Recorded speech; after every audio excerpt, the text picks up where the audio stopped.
Clip number 423۔ اس clip میں آپ سورہ توبہ کی آیت نمبر 2 سے 4 کی تلاوت، ترجمہ، تفسیر قرآن صراط الجنان سماعت فرمائیں گے۔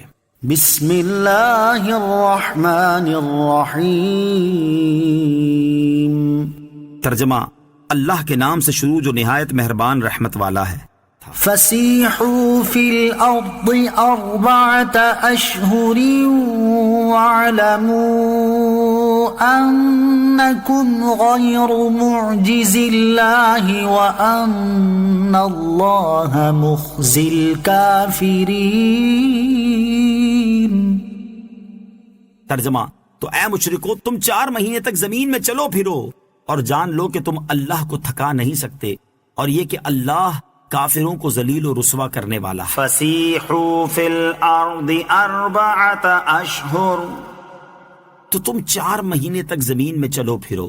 آیت کا خلاصہ یہ ہے کہ اے مشرکوں، تم 4 مہینے تک زمین میں امن و امان سے چلو پھرو، اس کے بعد تمہارے لیے کوئی امان نہیں، اور ساتھ ہی اس حقیقت کو ذہن نشین رکھنا کہ تم اللہ تعالیٰ کو تھکا نہیں سکتے، اور اس مہلت کے باوجود اس کی گرفت سے نہیں بچ سکتے، اور یہ بھی جان لو کہ اللہ تعالیٰ کافروں کو دنیا میں قتل کے ساتھ اور آخرت میں عذاب کے ساتھ رسوا کرنے والا ہے۔ وَأَذَانٌ مِّنَ اللَّهِ وَرَسُولِهِ إِلَى النَّاسِ يَوْمَ الْحَجِّ الْأَكْبَرِ أَنَّ اللَّهَ بَرِيءٌ مِّنَ الْمُشْرِكِينَ وَرَسُولُهُ فَإِن تُبْتُمْ فَهُوَ خَيْرٌ لَكُمْ وَإِن تَوَلَّيْتُمْ فَاعْلَمُوا أَنَّكُمْ غَيْرُ مُعْجِزِ اللَّهِ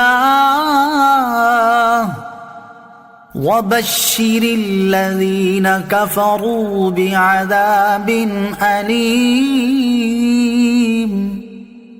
ترجمہ، اور یہ اللہ اور اس کے رسول کی طرف سے تمام لوگوں کی طرف بڑے حج کے دن اعلان ہے کہ اللہ مشرکوں سے بری ہے اور اس کا رسول بھی، تو اگر تم توبہ کرو تو تمہارے لیے بہتر ہے، اور اگر تم منہ پھیرو تو جان لو کہ تم اللہ کو تھکا نہیں سکتے، اور کافروں کو دردناک عذاب کی خوشخبری سناؤ۔ یوم الحج الاکبر، بڑے حج کے دن۔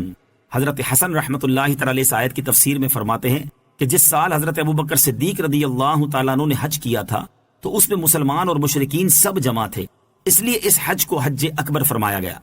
امام عبداللہ بن احمد نصفی رحمۃ اللہ تعالی آیت کی تفسیر میں فرماتے ہیں یوم سے مراد عرفہ کا دن ہے، کیونکہ وقوف عرفہ حج کے ارکان میں سے رکن اعظم ہے، یا اس سے مراد یوم نحر ہے، کیونکہ حج کے زیادہ تر افعال جیسے طواف، قربانی، سر منڈانا اور رمی وغیرہ اسی دن ہوتے ہیں، اور اس حج کو حج اکبر اس لیے فرمایا گیا کہ اس زمانے میں عمرہ کو حج اصغر کہا جاتا تھا۔ حج اکبر کسے کہتے ہیں؟ احادیث اور آثار صحابہ میں مختلف دنوں کو حج اکبر کہا گیا ہے، جبکہ عوام میں یہ مشہور ہے کہ جب یوم عرفہ جمعہ کے دن ہو تو وہ حج اکبر ہوتا ہے۔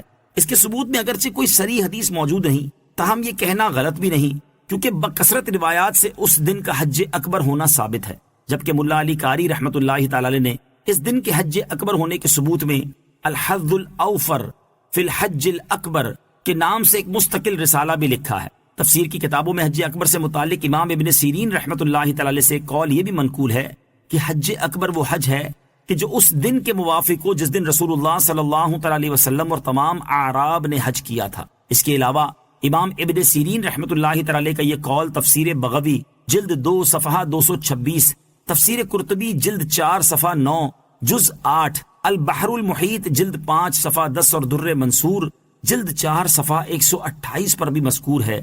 تفسیر خازن میں ہے جو حج تاجدار رسالت صلی اللہ علیہ وسلم کے حج کے موافق ہوا اسے حج اکبر کہا گیا ہے، اور یہ دن جمعہ کا دن تھا۔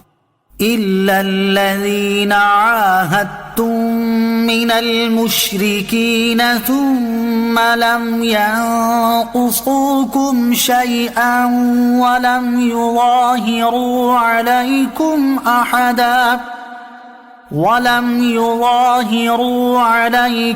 أَحَدًا فَأَتِمُّوا إِلَيْهِمْ عَهْدَهُمْ إِلَى مُدَّتِهِمْ إِنَّ اللَّهَ يُحِبُّ